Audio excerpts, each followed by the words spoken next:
Vous pensez vraiment que le cendre passe tout le mois de mars à dormir sur le fond de l'eau, la gueule fermée, en attendant que les beaux jours arrivent? Et si je vous disais que c'est exactement pour cette raison que vous rentrez bredouille, sortie après sortie? Aujourd'hui, on va parler d'une erreur monumentale que l'on fait presque tous à la sortie de l'hiver. Une erreur fatale. Je vous garantis qu'à la fin de cette vidéo, vous allez regarder votre sondeur, vos boîtes de leurre et vos animations d'un tout autre œil.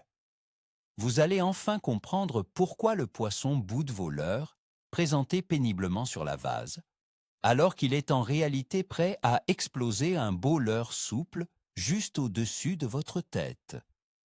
D'ailleurs, soyez honnête, qui parmi vous a déjà passé des journées entières à jiguer lentement sur les cailloux au mois de mars, sans prendre la moindre écaille? Dites-le moi dans les commentaires, n'ayez pas honte, on a absolument tous connu cette frustration. Le mois de mars est une période de transition charnière pour tous les pêcheurs. L'eau s'est encore très froide, les journées s'allongent un tout petit peu, et la grande période de reproduction approche doucement. Face à cette météo morose, le vieux mythe de grand-père nous dicte une règle stricte et intouchable. L'eau est glacée, donc le poisson est apathique. Il est littéralement collé au fond pour chercher le peu de confort thermique qui lui reste. La conclusion classique veut qu'il faille pêcher le plus lentement possible, en grattant lourdement la vase ou les cailloux, avec une grosse tête plombée. C'est ce qu'on lit partout dans les vieux magazines. C'est ce qu'on entend le dimanche sur les berges. Et le pire, c'est qu'on fait ça par simple habitude, parce que ça a fonctionné une fois, en plein mois de janvier, il y a 10 ans.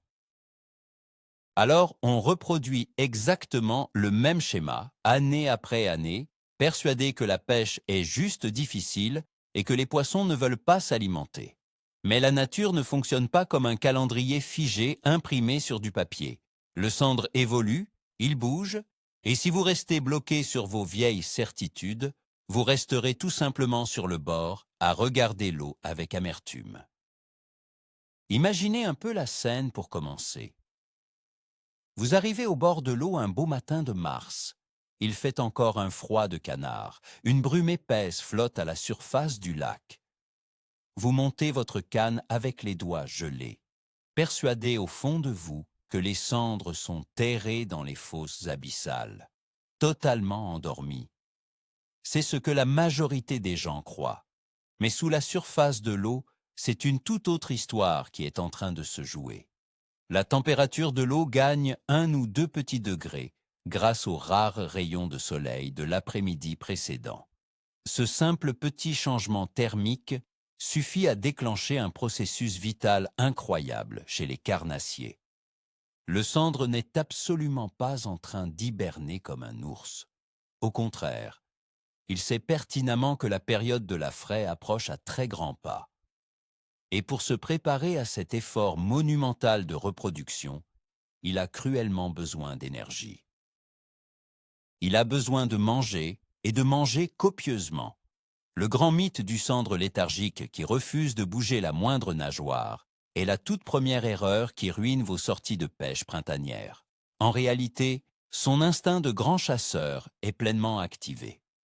Si vous passez tout votre temps à gratter le fond dans 20 mètres d'eau comme vous le faisiez machinalement en plein mois de décembre, vous cherchez tout simplement des poissons fantômes.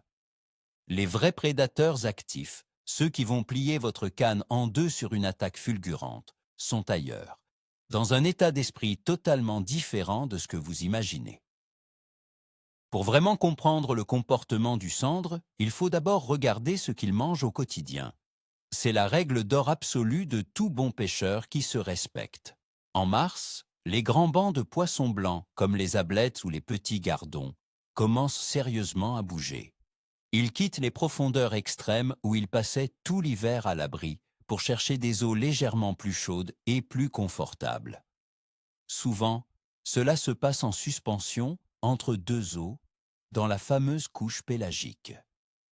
Imaginez sous vos pieds des milliers de petits poissons suspendus dans la colonne d'eau, nageant doucement au gré des courants thermiques. Pensez-vous vraiment une seule seconde que le grand cendre va rester bêtement posé sur la vase, tout au fond, à attendre qu'un miracle se produise et qu'un poisson mort lui tombe dans le bec? Bien sûr que non. C'est un prédateur opportuniste et terriblement intelligent. Il va tout naturellement suivre son garde-manger. Il va se décoller du fond pour venir se positionner juste en dessous, ou même carrément à l'intérieur de ces immenses boules de fourrage frétillantes. Et c'est exactement là que se trouve la grande faille de votre stratégie habituelle. Vous jetez lourdement votre leurre sur le fond, vous grattez chaque caillou, vous faites des pauses interminables dans la boue, pendant que le grand banquet se déroule 5 ou 10 mètres plus haut. C'est un peu comme chercher vos clés de voiture avec acharnement dans le salon, alors que vous les avez laissées bien en évidence sur la table de la cuisine. Parlons justement de cette technique précise que l'on nous a rabâchée depuis des décennies entières, la fameuse et sacro-sainte pêche à gratter hivernale. Vous lancez loin, vous laissez couler en attendant de sentir le petit toc caractéristique sur la pierre du fond, et vous ramenez par petits bonds extrêmement lents et saccadés. Je parie que vous faites ça de manière complètement machinale, en fixant le sion de votre canne avec une concentration extrême, guettant la moindre petite tape. Le grand problème de cette approche, c'est que votre pauvre leurre évolue dans une zone totalement déserte de toute activité. Les cendres vraiment actifs, ceux qui veulent s'alimenter, sont suspendus beaucoup plus haut. Quand ils sont en mode de chasse pélagique au mois de mars, ils ont les yeux grands ouverts et braqués vers la surface claire, pas vers la vase sombre. Ils repèrent les silhouettes des proies potentielles qui se découpent nettement contre la faible lumière du jour. Si votre leurre rampe misérablement sur le fond, ils passent littéralement sous leur radar de prédateurs. Pire encore, un bout de plastique qui soulève des nuages de vase, alors qu'absolument aucun poisson blanc ne s'y trouve, peut paraître complètement hors de propos, voire totalement suspect et effrayant. Il est grand temps de briser cette mauvaise habitude. Il faut oser pêcher là où il n'y a pas de fond, oser mouliner dans le vide absolu. C'est psychologiquement très difficile pour un pêcheur de cendres traditionnel de ne pas sentir ce fameux contact dur avec la structure, mais c'est pourtant la seule clé pour déclencher des touches d'une violence inouïe en ce début de printemps. Avez-vous déjà ressenti cette sensation incroyable, cette touche magique, alors que votre leurre descendait encore vers le fond, juste quelques secondes après le grand lancer? Ce fameux coup d'électricité monumental dans tout le bras, alors que vous n'aviez même pas encore commencé à animer votre montage. C'est le parfait exemple concret du comportement du cendre pélagique. Sur le coup, vous avez sûrement pensé à un immense coup de chance, à une belle coïncidence. Mais c'est en fait un comportement de chasse redoutable et bien précis. Le cendre était là, paisiblement suspendu dans la vaste colonne d'eau, et il a intercepté votre leurre au vol, comme un missile. Ce n'était absolument pas un pur hasard de la nature. C'est la preuve évidente et tangible qu'il chasse activement bien au-dessus de la ligne du fond. L'erreur dramatique que l'on fait presque tous juste après cet événement, c'est de se dire qu'on a eu de la veine et de recommencer immédiatement à gratter le fond avec insistance. Il faut au contraire être intelligent et capitaliser sur cet indice précieux.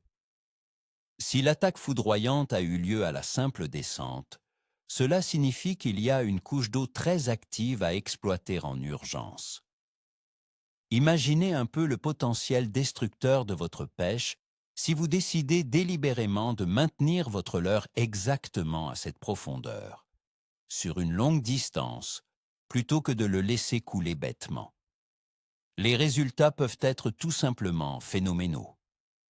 Il s'agit de changer complètement notre conception de la zone de danger pour passer d'une pêche plate en 2 dimensions à une traque en 3 dimensions. Aujourd'hui, une grande majorité d'entre nous est bien équipée avec des sondeurs perfectionnés sur nos barques de pêche ou nos simples float tubes. Mais savons-nous vraiment interpréter ce que nous voyons sur l'écran au mois de mars? Très souvent, On scrute les pixels à la recherche obstinée des fameux échos ronds collés au fond de l'eau.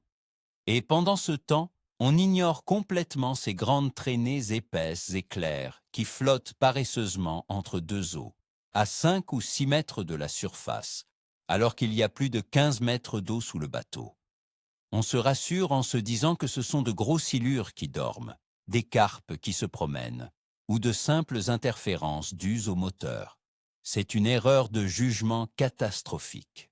Ces magnifiques échos suspendus en forme de grands arcs ou de gros traits horizontaux bien marqués à l'écran, ce sont très souvent de magnifiques cendres en pleine phase de chasse.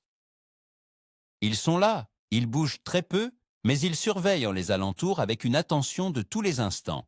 Et croyez-moi, ils sont extrêmement agressifs si on vient leur présenter une grosse proie facile juste sous le nez. Si vous voyez ce genre de signal sur votre écran marin, arrêtez immédiatement de plomber lourdement vos montages pour descendre vite. Au contraire, allégez considérablement votre plombée. Choisissez un très gros leurre souple de type finesse ou un gros shad sans trop d'action et venez le faire nager très doucement exactement au niveau de cet écho suspendu. La touche qui s'ensuit est souvent d'une brutalité si extrême qu'elle survient sans aucun avertissement préalable. Quel type de leurre souple faut-il donc utiliser pour réussir à tromper la méfiance légendaire de ce fameux cendre pélagique du mois de mars? La première règle, c'est d'oublier tous vos petits machins nerveux qui vibrent dans tous les sens à la moindre sollicitation. Nous cherchons ici à imiter parfaitement une belle proie consistante, quelque chose qui vaut vraiment le coup pour le prédateur de dépenser de sa précieuse énergie. Le choix du pêcheur averti se porte très naturellement vers les grands leurres de type finesse, de belle taille, généralement compris entre 12 et 18 cm de long. Mais pourquoi un leurre finesse, me direz-vous? Tout simplement parce que l'eau du lac ou de la rivière est encore particulièrement froide et que les mouvements naturels des vrais poissons en cette saison sont très lents, très fluides, totalement dépourvus de vibrations rapides ou excessives. Un leurre équipé d'une simple queue plate ou en forme de V, animé avec de toutes petites tirées subtiles ou simplement maintenu presque immobile dans le vent de Mars, possède un pouvoir de séduction absolument incroyable sur les gros sujets. Imaginez votre beau leurre clair planant très lentement dans l'eau transparente, retransmettant des micro-vibrations totalement naturelles dans la colonne d'eau. C'est très exactement ce qu'un gros cendre affamé recherche en priorité. Une grosse bouchée facile à intercepter, qui ne demande surtout pas de se lancer dans une course-poursuite épuisante. Pêcher avec de si gros leurres à cette période n'est pas une hérésie de farfelu. C'est de la pure et simple logique biologique. L'animation du leurre en elle-même est sans doute le secret le mieux gardé des grands spécialistes de la pêche printanière. Le but du jeu n'est absolument pas de ramener votre montage vers vous le plus vite possible en donnant de grands coups dans le vide. C'est même tout l'inverse qu'il faut faire. Il faut réussir l'exploit mental de ne presque rien faire du tout. C'est ce qu'on appelle communément la pêche en pélagique ou la fameuse pêche à la verticale suspendue. Concrètement, vous descendez délicatement votre gros leurre à la profondeur exacte souhaitée, disons à 6 mètres sous la surface, sur une zone où il y a 10 mètres d'eau. Et une fois à la bonne hauteur, vous ne bougez strictement plus d'1 centimètre. Vous laissez simplement votre bateau dériver très lentement avec la brise, ou bien vous vous servez du très léger courant de la rivière si vous pêchez depuis le bord de l'eau. C'est une technique radicale qui demande cependant des nerfs d'acier trempés. Le pêcheur moyen s'ennuie extrêmement vite. Il ressent le besoin irrésistible de donner de grands coups de sion. Il veut sans cesse animer pour se rassurer. Mais il faut combattre et résister à cette mauvaise tentation. Votre leurre doit paraître aussi bête et inoffensif qu'un petit poisson malade, gravement blessé ou presque mourant, flottant sans aucune défense dans le courant. Le grand cendre va très souvent s'approcher et suivre ce leurre inerte pendant de longues et interminables minutes. Il va l'étudier en détail, le regarder minutieusement sous toutes les coutures possibles. Si vous faites le moindre mouvement brusque de panique, vous cassez instantanément la belle illusion et le vieux prédateur fera un rapide demi-tour vers les profondeurs. Mais si vous restez totalement de marbre, impassible, la sanction de la nature tombera irrémédiablement. Un grand coup de fusil résonnera dans le blanc de votre canne. Pour réussir pleinement cette présentation chirurgicale entre deux os, la bonne vieille tête plombée traditionnelle en forme de grosse boule de plomb n'est clairement pas votre meilleur ami sur l'eau. Sa forme ronde a la fâcheuse tendance à faire couler votre beau leurre beaucoup trop vite vers le fond et de manière particulièrement peu naturelle, plongeant la tête la première comme une vulgaire pierre que l'on jette dans un puits. En plein mois de mars, pour exceller dans cette pêche délicate en suspension, il faut impérativement privilégier les têtes plombées spécifiques de type planante, souvent en forme de sabot de cheval ou de triangle très allongé. Ces formes aérodynamiques permettent au leurre de couler avec beaucoup plus de douceur, de planer longuement lors des phases de pose et surtout, point fondamental, elles gardent le corps du leurre parfaitement à l'horizontale. C'est un détail d'une importance capitale.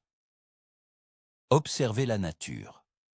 Un petit poisson fourrage qui stagne en pleine eau ne se tient jamais à la verticale stricte, le nez piquant tristement vers le bas. Il se tient toujours bien à plat, en parfait équilibre. Votre faux poisson en plastique doit obligatoirement reproduire exactement la même posture pour paraître crédible aux yeux des carnassiers. Une tête plombée beaucoup trop lourde ou mal équilibrée ruinera instantanément tout ce bel effort de présentation. Il ne faut donc surtout pas hésiter à descendre drastiquement en grammage, quitte à devoir attendre de longues secondes supplémentaires pour que le leurre atteigne enfin la profondeur désirée. Un simple plomb de 5, 10 ou 12 grammes suffit très souvent amplement à faire le travail, même si vous pêchez sur un grand lac de barrage au-dessus de 20 mètres d'eau noire. L'objectif absolu de cette technique, c'est la présentation parfaite et planante de la proie, et non pas la vitesse folle de descente vers les abysses. La grande question qui se pose maintenant, c'est de savoir où chercher exactement ces fameux poissons suspendus dans l'immensité de l'eau en mars. C'est précisément à ce moment précis que le vrai sens de l'eau du pêcheur expérimenté entre en jeu. Nous avons tous cette forte tendance naturelle à chercher des structures physiques lourdes posées sur le fond, des gros troncs d'arbres immergés, des immenses éboulis de roches, de vieilles ruines englouties ou des fosses très profondes. Si ces postes classiques restent des valeurs sûres une grande partie de l'année, au printemps il faut apprendre à lever les yeux. Les grands tombants très abrupts sont par exemple d'excellentes zones de pêche, non pas pour aller gratter péniblement la pente avec un lourd montage, mais bel et bien pour pêcher le grand vide sombre juste à côté de cette paroi. Imaginez dans votre tête une grande falaise sous-marine vertigineuse qui passe violemment de 5 à 21 mètres de profondeur d'un seul et unique coup. Les meutes de cendres vont très souvent se tenir calmement dans ce vide absolu, disons à 10 mètres de la surface, nageant parallèlement à ce grand mur de pierre froide. Ils surveillent l'eau libre devant eux, prêts à intercepter violemment le tout premier banc d'ablettes innocentes qui passera au-dessus de la grande cassure. Les très grands plateaux désertiques et totalement dégagés, même situés en plein milieu de nulle part sur un lac immense, sont également des terrains de chasse fantastiques à exploiter. S'il y a du petit poisson fourrage qui circule dans le secteur, les gros prédateurs seront immanquablement présents, suspendus comme des fantômes silencieux et invisibles au-dessus du grand bleu. N'ayez plus jamais peur de lancer en plein milieu de la cuvette géante, loin de toutes les berges rassurantes. C'est très souvent dans ce vide apparent que se cachent les plus gros spécimens de la saison, en pleine eau, bien loin de la pression de pêche habituelle des bordures. La météo est un autre facteur absolument déterminant dans cette équation printanière. Le mois de mars est tristement célèbre pour ses giboulées glaciales et sa météo totalement folle et imprévisible.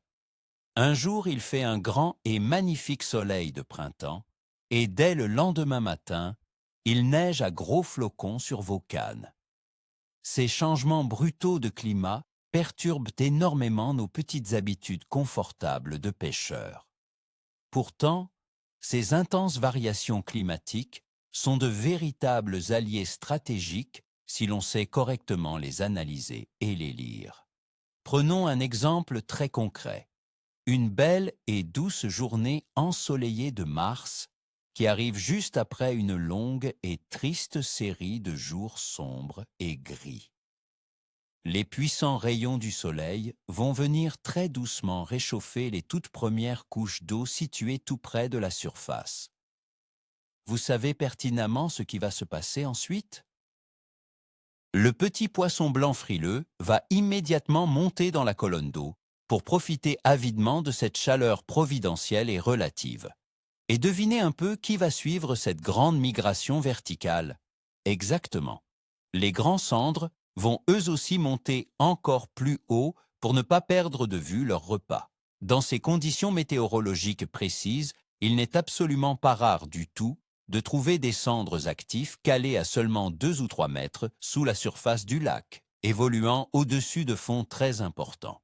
C'est une situation qui semble complètement contre-intuitive pour la plupart d'entre nous. La majorité des pêcheurs présents ce jour-là sur les rives du lac continueront de pêcher lourdement sur le fond, équipés de vieilles têtes plombées de 20 grammes, et ils se plaindront amèrement le soir venu que le poisson avait la gueule définitivement clouée.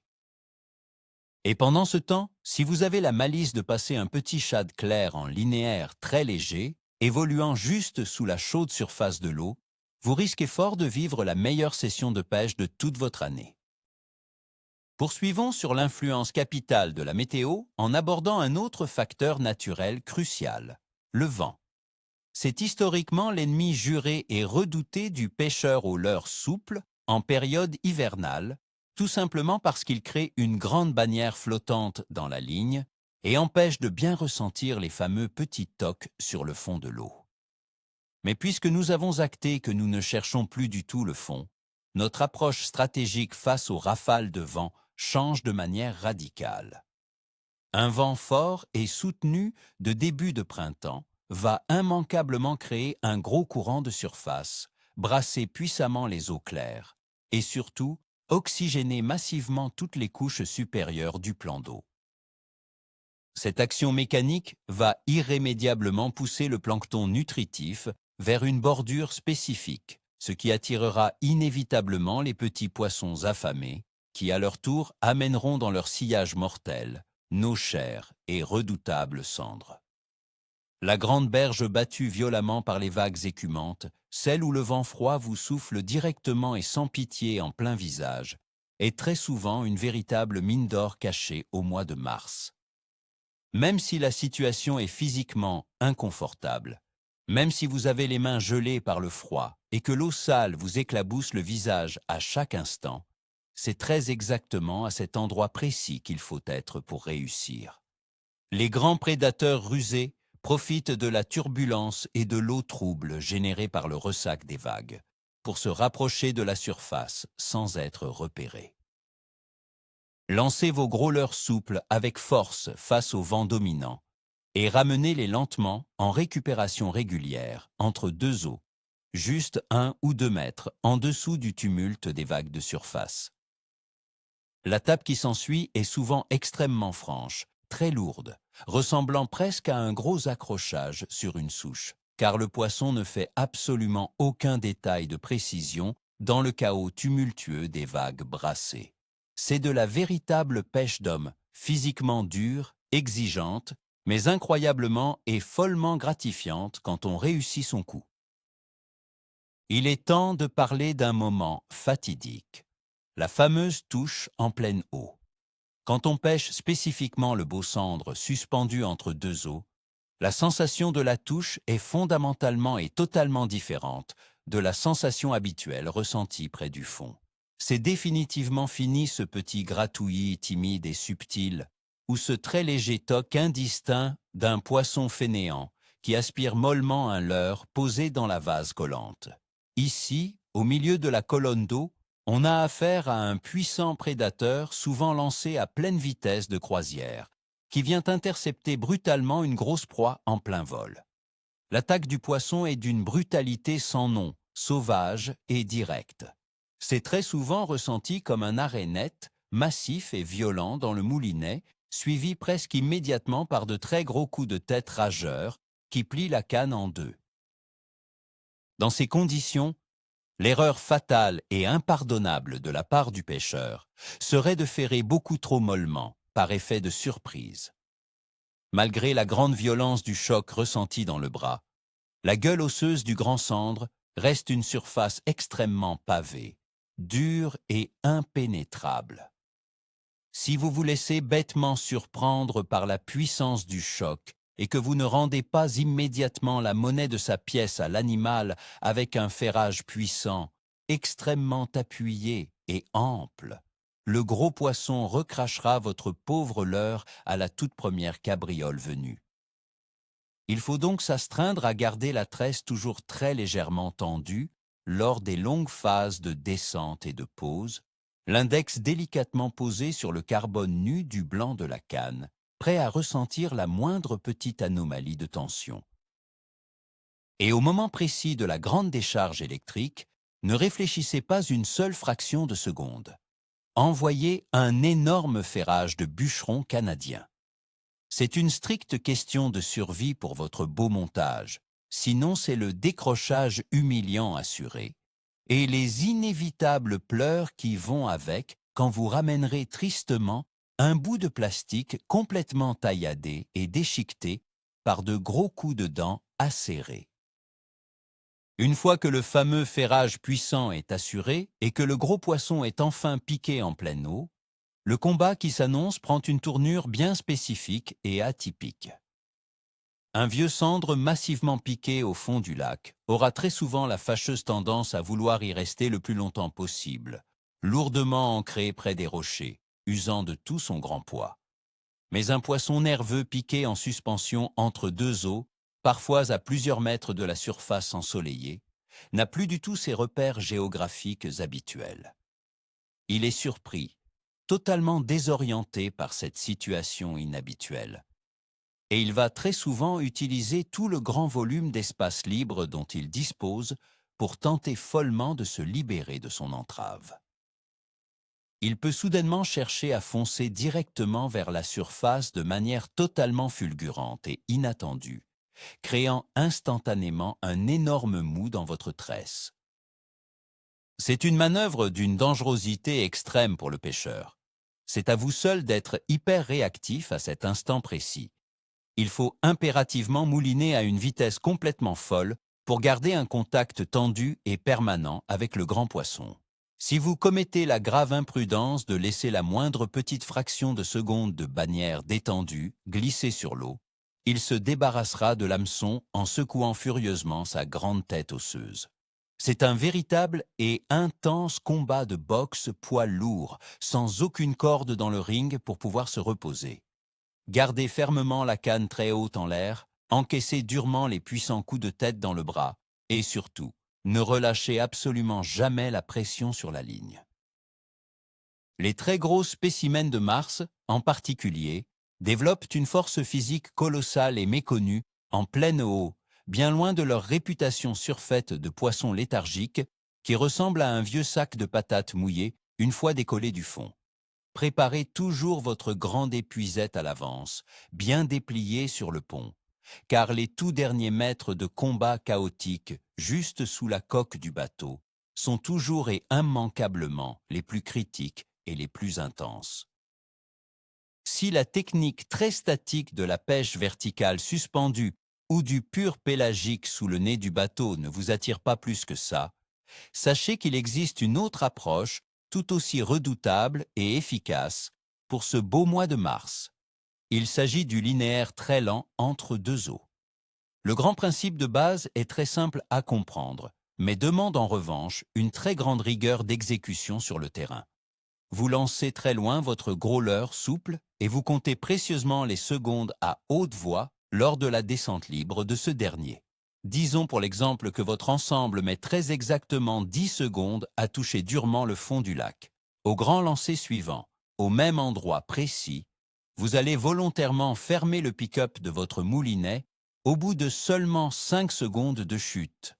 Votre beau leurre souple évolue donc dorénavant exactement à mi-hauteur dans la colonne d'eau. À partir de ce moment précis de la récupération, vous commencez à tourner la manivelle d'une lenteur presque désespérante et soporifique, régulièrement entrecoupée de toutes petites et subtiles micro-pauses qui durent à peine une fraction de seconde. L'objectif avoué de ce manège est de faire traverser toute la grande zone d'eau pélagique à votre appât le plus longtemps et le plus lentement possible, en maintenant une belle trajectoire parfaitement horizontale et constante. C'est une traque longue et d'une grande minutie. Les lourdes touches interviennent extrêmement souvent pendant ces fameuses toutes petites pauses, à l'instant même où le grand leurre semble simplement glisser doucement dans le vide aquatique, paraissant presque mort. C'est véritablement une méthode de prospection exceptionnelle pour balayer méthodiquement de très grandes étendues d'eau, pour pêcher efficacement le long des grands tombants rocheux, ou pour passer majestueusement au-dessus des premiers petits herbiers qui commencent à repousser très doucement sur les plateaux. Cela vous permet de ratisser proprement toute la bonne couche d'eau active, jusqu'à trouver très exactement la hauteur millimétrée où les gros prédateurs sont silencieusement embusqués en attente d'une proie facile et imprudente. Bien évidemment, nous parlons très exclusivement de l'utilisation des gros leurres souples depuis tout à l'heure, car c'est la norme classique et admise par tous pour pêcher le sandre aujourd'hui. Mais croyez-le ou non, la fameuse traque entre deux eaux au mois de mars est aussi et surtout le grand moment de gloire inespéré de certains gros leurres durs. Oui, vous m'avez parfaitement bien entendu. Je parle bien de plastique dur muni de triples et de bavettes. C'est considéré comme une grande hérésie pour beaucoup de puristes de la verticale, mais c'est pourtant une réalité incontestable de terrain. Les grands et gros poissons nageurs de type suspending ou les très longs jerkbaits minots équipés d'une bavette moyenne sont de redoutables armes de destruction massive au début du grand réveil printanier. Imaginez sous l'eau un très beau leurre dur et fuselé, ramené par de fortes et bruyantes tirées sèches de la canne, puis arrêté de manière brutale et totalement nette pendant 5 ou 6 très longues secondes interminables. Il reste là, calé, parfaitement et magistralement immobile, flottant en plein milieu de la couche d'eau pélagique, imitant à la grande perfection un beau poisson gravement blessé ou choqué, totalement incapable de faire le moindre mouvement de fuite. Le grand sandre, qui suit le leurre avec méfiance depuis un moment, ne résiste que très rarement à cette insolente provocation de la nature. L'arrêt total et prolongé de la proie directement dans son grand champ de vision déclenche instantanément son agressif instinct de prédation absolue. C'est une technique visuellement magnifique à imaginer, et les attaques brutales sur des gros leurres en plastique dur à l'arrêt complet sont généralement des grands moments de pêche inoubliables. N'ayez pas peur d'utiliser parfois des couleurs très vives pour ce genre de méthode provocante, comme du très beau blanc nacré éclatant, de l'agressif jaune fluo, ou même du rose bonbon, surtout si les eaux du lac sont encore un peu troubles après les grosses pluies de la fin de l'hiver. Le grand contraste visuel de votre jouet sera très souvent l'élément magique et déclencheur de l'attaque finale. Abordons maintenant encore un vieux mythe très solidement ancré dans les esprits par nos grands-pères pêcheurs. Pour prendre du beau sandre et réussir sa vie sur l'eau, il faudrait impérativement se lever à l'aube glaciale, ou bien pêcher tardivement à la grande tombée de la nuit obscure. C'est une vérité indéniable en plein cœur de l'été, quand l'eau du lac est littéralement bouillante et que la forte lumière du jour est écrasante pour la faune. Mais au très capricieux mois de mars, l'équation mathématique est radicalement et complètement inversée sur le plan biologique. L'eau globale est encore très froide et pesante. Les nuits d'hiver finissantes sont tout simplement glaciales. Résultat, au petit matin blême, l'eau de surface est à sa température la plus basse et la plus inconfortable de toute la journée de pêche. Les gros poissons carnassiers sont totalement engourdis par le froid de la nuit, et les grands bancs de menu fourrage sont complètement apathiques. Dans ces conditions, c'est très souvent vers 13 ou 14 heures de l'après-midi que la vraie magie opère et que la nature s'éveille enfin. Le grand soleil printanier est alors au sommet de son zénith et il réchauffe très légèrement la toute première pellicule d'eau supérieure du plan d'eau. C'est ce fameux petit degré supplémentaire de chaleur qui fait basculer toute la journée et allume la chaîne alimentaire. Les nuées de petits poissons s'activent pour manger et le vieux cendre opportuniste déclenche mécaniquement son grand pic d'activité de chasse en plein milieu de l'après-midi. Vous pouvez donc très bien arriver paisiblement au bord de l'eau à midi avec un bon café chaud à la main, prendre largement votre temps pour monter le matériel sans stress et finalement vivre la meilleure période d'activité frénétique entre 14 et 16 heures. Il est totalement inutile de souffrir le grand martyre pour rien à 6 heures du matin, avec les doigts violets et du givre blanc sur les anneaux de votre belle canne en carbone, pour un résultat qui sera très souvent nul et frustrant.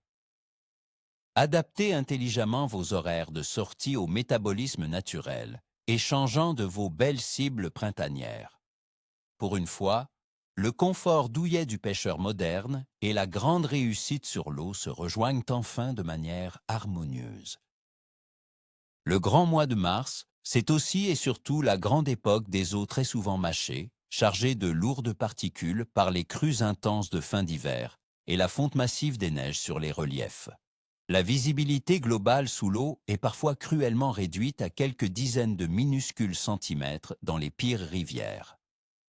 Si vous vous obstinez à pêcher avec des couleurs naturelles, douces ou totalement transparentes dans cette véritable purée de pois brunâtres, votre joli petit leurre sera tout simplement et totalement invisible, à moins qu'il ne passe avec une chance insolente, littéralement, à 1 ou 2 petits centimètres de la gueule fermée du grand poisson de fond.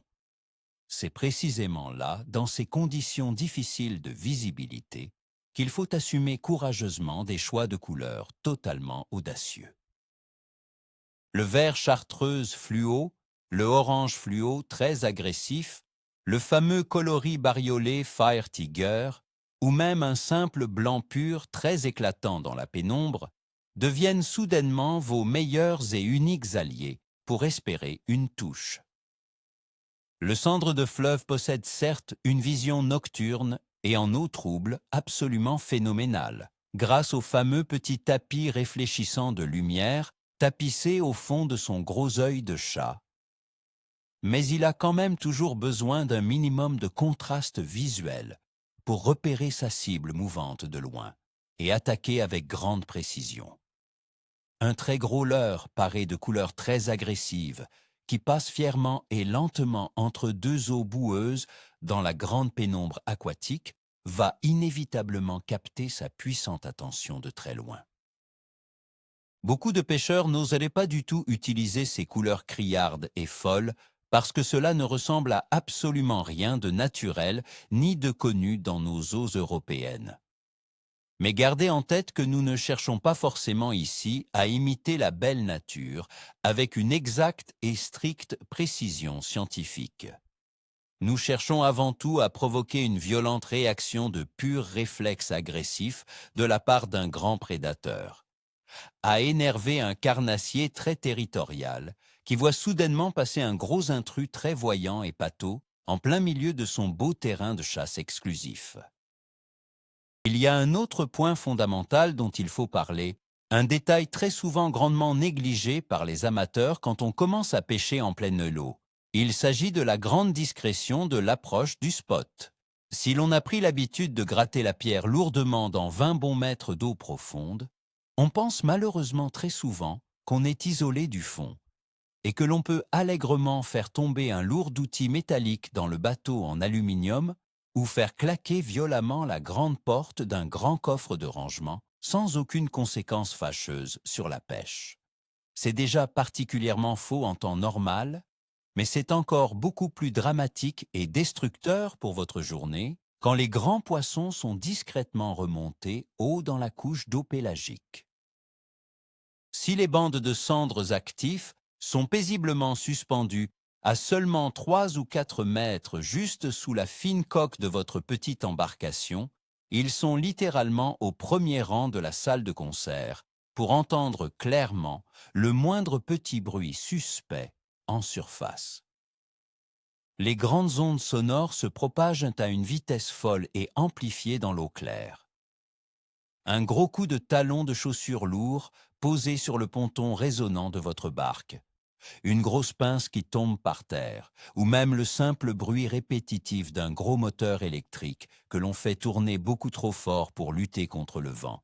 Et le grand banc de beaux prédateurs disparaît silencieusement dans les profondeurs en un simple et rapide clin d'œil. Vous avez alors la désagréable impression qu'il n'y a pas l'ombre d'un poisson dans le secteur, alors qu'en réalité, vous les avez tous bêtement fait fuir dans la panique bien avant même d'avoir pu faire votre tout premier lancer. Soyez donc de véritables petits fantômes discrets sur l'eau. Marchez toujours à pas de loup sur le pont, posez extrêmement délicatement votre lourd matériel sur la moquette et utilisez intelligemment la dérive naturelle de l'eau ou la force du vent autant que possible, plutôt que de sans cesse forcer violemment sur les grosses hélices des moteurs électriques. Une approche véritablement silencieuse et réfléchie est la seule garantie absolue de pouvoir espérer pêcher un grand poisson resté très confiant, serein dans son élément et particulièrement enclin à attaquer de manière très agressive et décidée.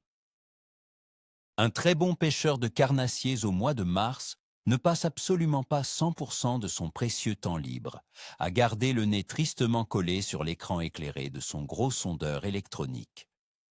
La belle nature qui vous entoure vous donne gratuitement d'innombrables petits indices de surface particulièrement précieux sur ce qui se passe de manière tragique en dessous de la vague. Prenez par exemple le comportement des grands oiseaux aquatiques. Les gros cormorans noirs ou les agiles grèbes plongeurs ne chassent absolument jamais au hasard sur un plan d'eau désert. S'ils plongent de manière frénétique et répétée au beau milieu du grand lac apparemment vide, c'est qu'il y a très certainement un énorme et dense banc de petits poissons blancs massivement regroupés à cet endroit précis. Et je vous garantis de toute mon expérience que là où les grands oiseaux chassent vicieusement d'en haut, les gros sandres chassent sans pitié d'en bas. C'est une véritable et redoutable embuscade de la nature savamment orchestrée à 2 niveaux. Observez aussi très minutieusement la surface miroitante de l'eau claire. Parfois, par des temps de grand calme sans vent, on peut observer de petits et microscopiques ronds discrets à la belle surface. Ce ne sont absolument pas de simples petites gouttes de condensation qui tombent des branches d'arbres, ce sont très souvent de grosses boules formées de millions de minuscules ablettes fuyantes qui viennent doucement gober de toutes petites particules en suspension dans la toute première pellicule d'eau bien réchauffée par le soleil radieux. Si vous avez la grande chance de voir un jour ce magnifique manège, vous savez alors instantanément que toute la grande chaîne alimentaire est pleinement et follement activée sur le secteur. Ne jetez surtout pas bêtement et lourdement votre gros leurre plombé pour essayer d'atteindre misérablement le grand fond lointain. Restez très discrètement à bonne portée de lancer de ces précieux petits indices et pêchez très consciencieusement la grande zone sombre située juste en dessous de cette douce frénésie de surface invisible. C'est très souvent caché là, tapis sournoisement dans la grande ombre du modeste festin des petits poissons de surface, que se repose tranquillement le très vieux loup de lac aux grandes dents de verre, prêt à frapper lourdement votre ligne avec une grande puissance et une violence inouïe. En fin de compte, comprendre véritablement ce grand cendre de Mars qui chasse de manière si agressive dans une simple couche d'eau intermédiaire demande aux pêcheurs un très vrai et grand effort mental.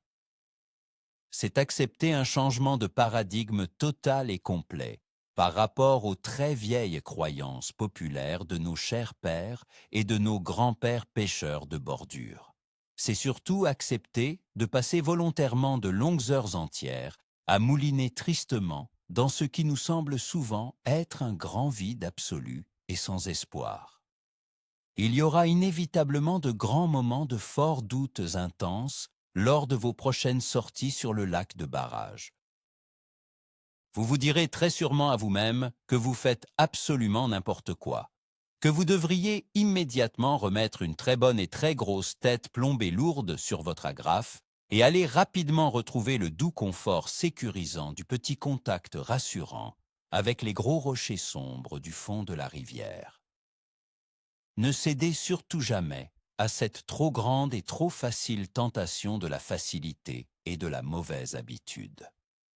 La grande persévérance mentale est de loin la plus grande et la plus noble vertu du véritable pêcheur de grands prédateurs modernes.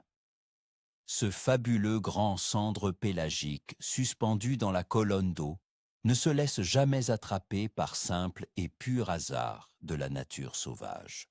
Il faut longuement le mériter par le travail, avoir l'immense courage d'aller le chercher précisément là où il est caché, et non pas là où l'on voudrait si facilement qu'il soit pour nous rassurer. Le grand jour très attendu, où vous prendrez enfin violemment votre tout premier grand poisson trophée massé en suspension, cette énorme et brutale décharge électrique reçue en pleine eau libre, changera à tout jamais votre grande vision stratégique de la pêche printanière moderne. Vous ne regarderez absolument plus jamais une belle étendue d'eau de la même et naïve façon. Vous saurez avec une certitude absolue que la grande vérité de la nature ne se trouve pas toujours enfouie tristement dans la boue sombre des profondeurs, mais qu'elle plane très souvent de manière magistrale juste sous vos bottes, totalement invisible aux yeux des autres, et pourtant incroyablement et sauvagement bien présente, n'attendant plus que vous pour éclater au grand jour. Pour résumer simplement tout ce grand mystère, nous avons bien vu ensemble que le grand mythe coriace du cendre totalement endormi sur la vase au mois de mars est en réalité une énorme et tragique erreur stratégique qui ruine la saison de milliers de pêcheurs.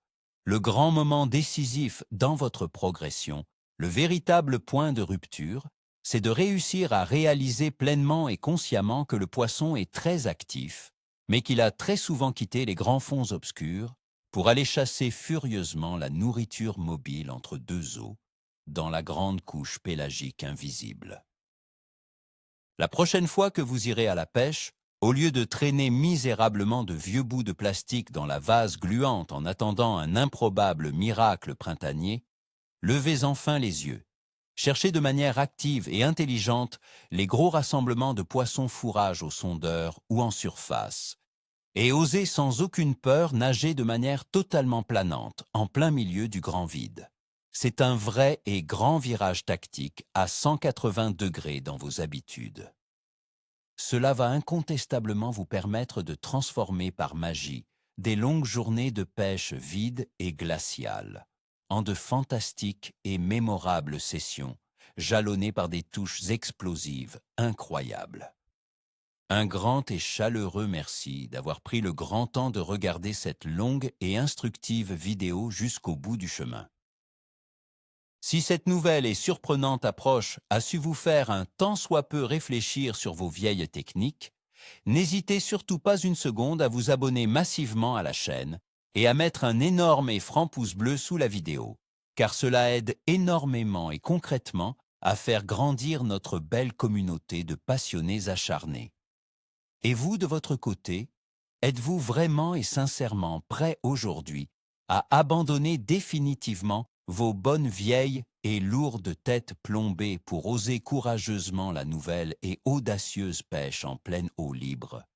Ou restez-vous secrètement et obstinément fidèle à la bonne et douce vieille méthode rassurante de votre grand-père? On en débat activement et joyeusement tout de suite en bas dans l'espace des commentaires. J'ai vraiment hâte de vous y lire très nombreux.